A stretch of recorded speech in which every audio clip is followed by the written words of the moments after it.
Assalamualaikum warahmatullahi wabarakatuh. Pada video pembelajaran kali ini saya akan menjelaskan materi bab ke-10, yaitu materi tentang sistem ekskresi pada manusia.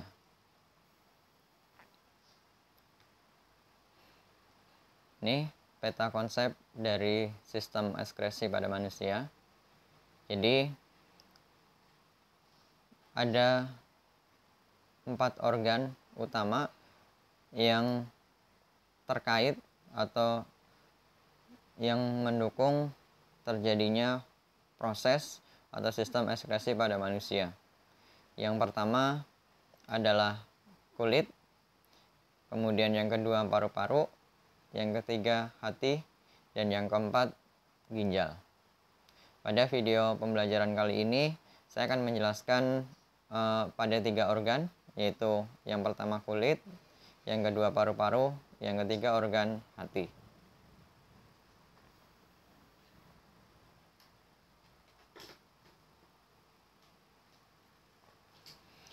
Sistem ekskresi manusia. Kita pasti pernah berkeringat, dan keringat merupakan salah satu sisa aktivitas metabolisme yang bila tidak dikeluarkan akan meracuni tubuh. Zat-zat sisa dikeluarkan melalui organ-organ tertentu. Kemudian pertanyaannya adalah, apa saja organ-organ tersebut? Seperti disampaikan di awal, itu ada 4 organ yang berhubungan atau berkaitan dengan sistem ekskresi atau yang berfungsi untuk mengeluarkan zat sisa.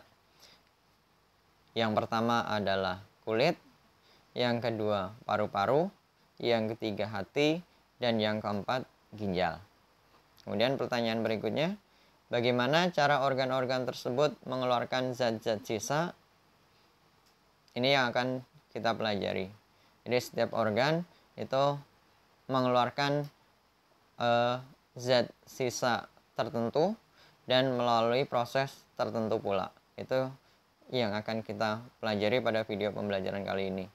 Zat apa yang dikeluarkan oleh kulit, bagaimana kulit mengeluarkan zat tersebut, zat apa yang akan dikeluarkan oleh paru-paru, bagaimana paru-paru mengeluarkan zat tersebut, kemudian zat apa yang akan dikeluarkan oleh hati, bagaimana hati mengeluarkan sisa zat tersebut. Itu akan kita bahas, akan kita pelajari pada video pembelajaran kali ini. Pertanyaan yang ketiga, bagaimana jika terjadi kerusakan pada organ-organ tersebut?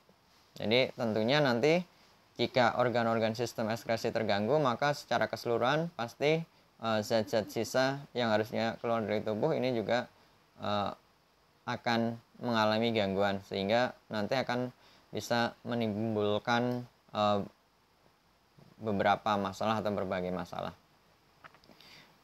Oke, lanjut.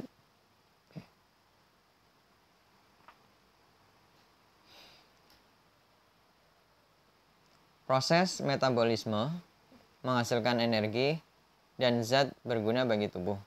Tetapi selain itu, ternyata proses metabolisme ini juga menghasilkan zat-zat sisa yang tidak diperlukan oleh tubuh. Zat sisa tersebut akan bersifat racun jika tetap berada di dalam tubuh dan dapat membahayakan tubuh. Karena itu, maka zat tersebut, zat sisa yang sudah tidak diperlukan oleh tubuh, harus dikeluarkan dari tubuh. Nah, proses pengeluaran zat sisa dari dalam tubuh yang sudah tidak digunakan lagi disebut dengan ekskresi. Jadi sekali lagi, ekskresi adalah proses pengeluaran zat sisa dari dalam tubuh. Itu pengertian dari ekskresi. Organ-organ yang berperan dalam proses ekskresi seperti tadi sudah disebutkan di awal, ada 4 organ. Yang pertama kulit, yang kedua paru-paru, yang ketiga hati, yang keempat ginjal.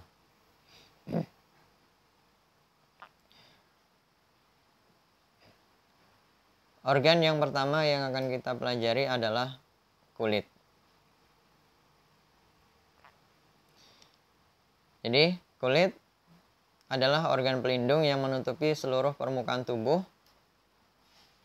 Zat sisa metabolisme yang dikeluarkan oleh kulit ini dalam bentuk keringat.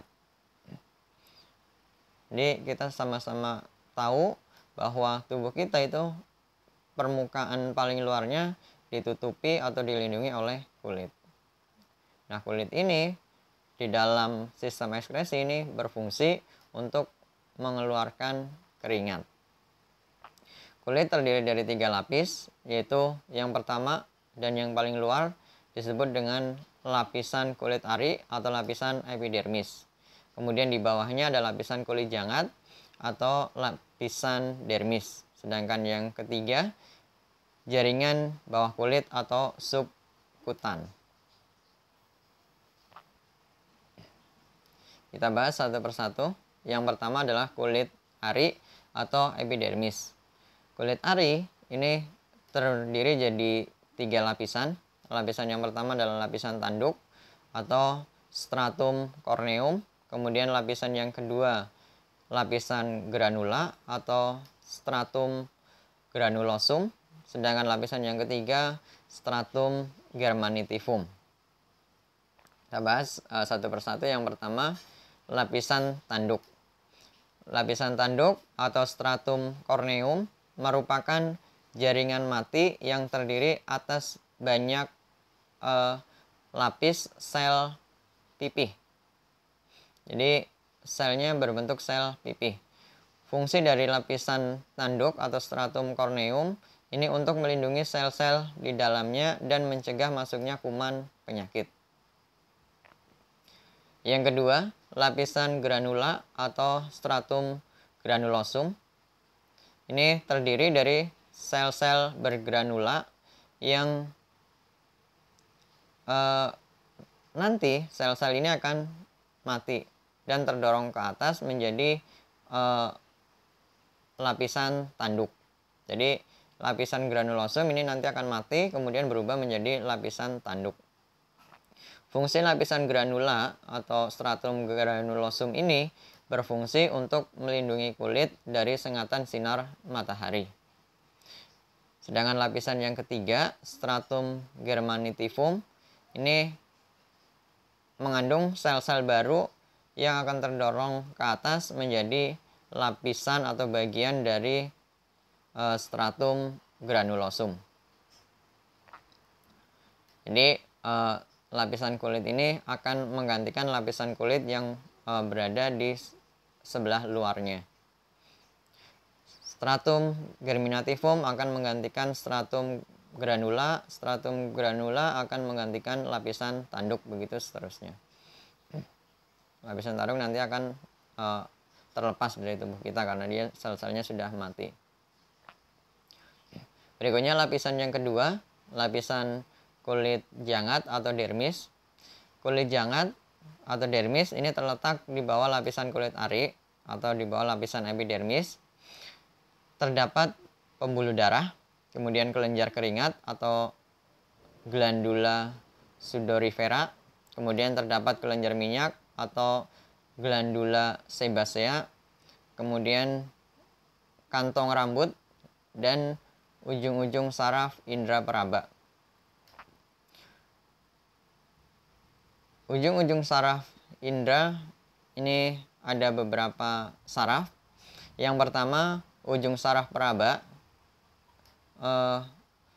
Ujung saraf untuk saraf dingin, merasakan dingin, itu namanya corpuscula Krause. Jadi sekali lagi, ujung saraf yang berfungsi merasakan rasa dingin atau mendeteksi dingin adalah Krause. Kemudian ujung saraf yang berfungsi untuk mendeteksi panas ini adalah Ruffini. Yang ketiga, ujung saraf untuk mendeteksi tekanan disebut dengan Pacini. Kemudian yang keempat, ujung saraf yang berfungsi merasakan sentuhan ini Meissner.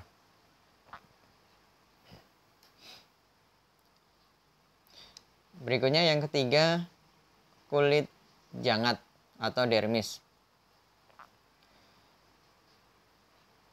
Kelenjar minyak atau glandula sebasea ini berfungsi menghasilkan minyak atau istilahnya sebum yang berfungsi untuk meminyaki rambut agar tidak kering, karena di permukaan kulit kita itu semua hampir terdapat rambut, kecuali di telapak tangan maupun di telapak kaki. Nah, rambut-rambut yang ada di kulit kita ini supaya tetap terjaga, tidak kering, maka diberi atau dihasilkan minyak oleh kelenjar minyak atau glandula sebasea. Di bawah kantong rambut ini terdapat pembuluh kapiler yang berfungsi untuk mengangkut sari-sari makanan ke akar rambut.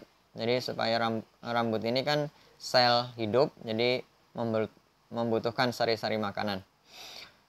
Kemudian di dekat akar rambut juga terdapat otot-otot rambut yang berfungsi untuk kontraksi rambut sebagai respon terhadap rangsangan dari lingkungan. Jadi terkadang kalau udaranya dingin atau lembab, itu rambut kita berdiri.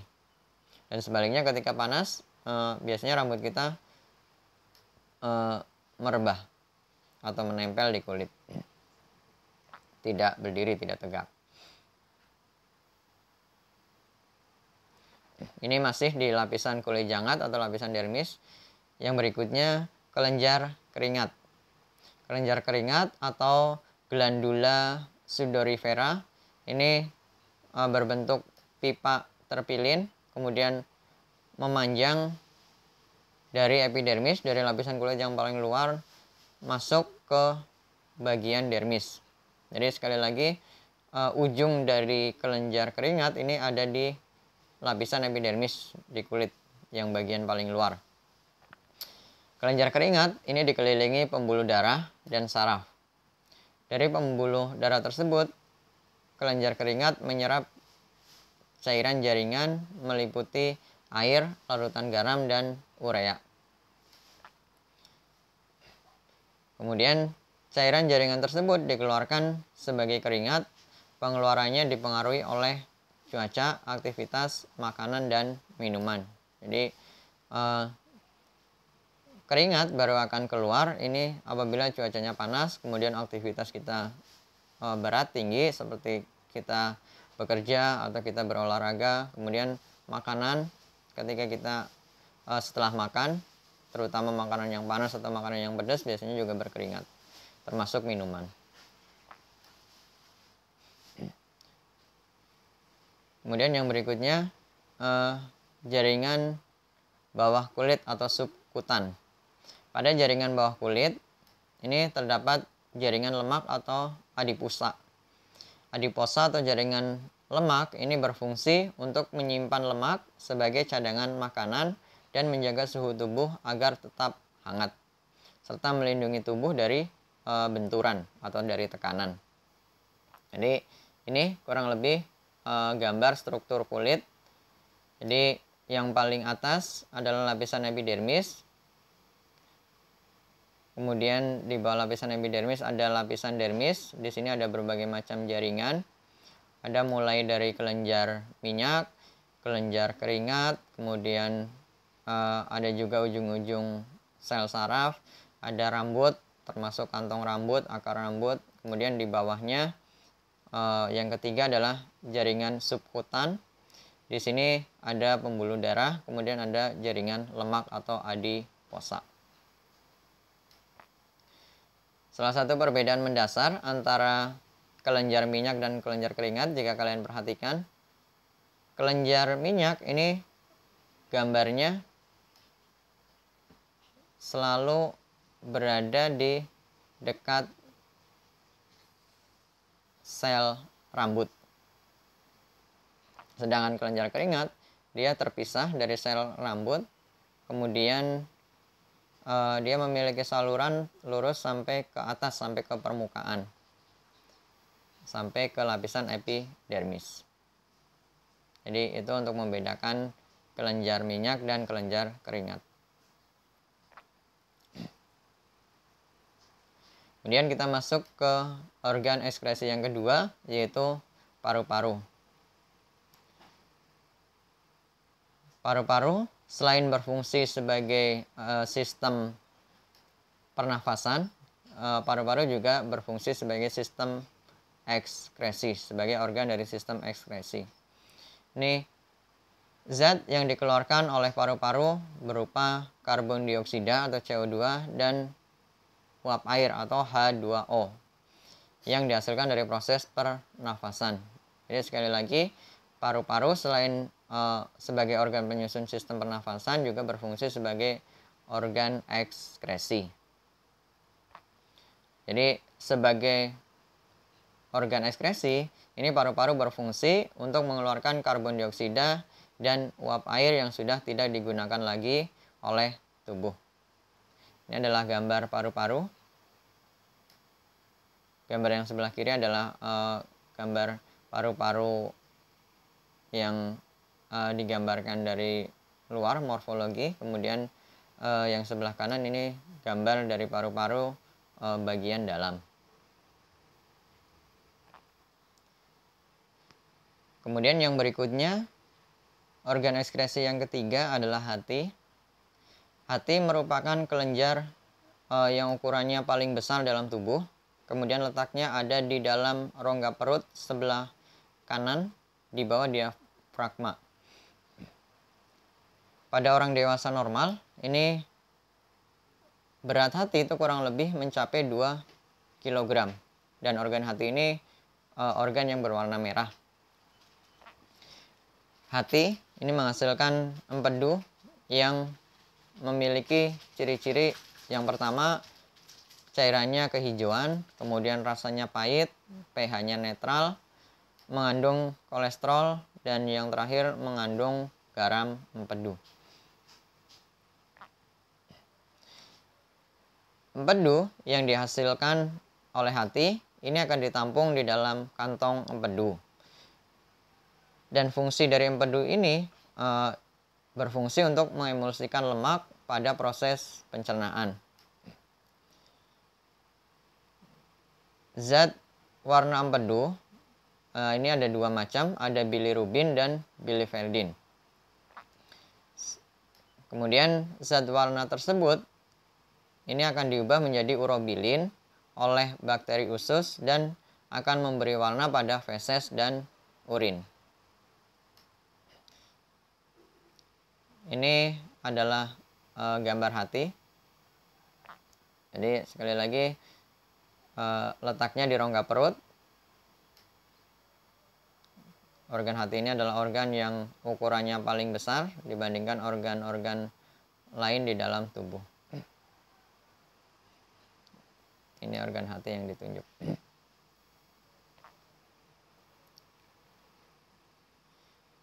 Oke, yang berikutnya fungsi hati. Yang pertama, hati sebagai salah satu dari organ ekskresi. Kemudian selain itu, hati juga berfungsi sebagai tempat penyimpanan gula dalam bentuk glukogen. Kemudian yang ketiga, tempat pembentukan dan pembongkaran protein. Kemudian tempat pembongkaran sel darah merah atau eritrosit yang sudah tua. Kemudian yang fungsi yang berikutnya, pembentukan dan pengeluaran cairan empedu. Kemudian fungsi hati yang lain digunakan untuk menetralkan obat atau racun. Dan berikutnya atau yang terakhir, fungsi hati sebagai tempat pembuatan vitamin A dari provitamin A. Jadi itu berbagai macam fungsi hati. Jadi demikian materi pembelajaran kali ini. Terima kasih. Wassalamualaikum warahmatullahi wabarakatuh.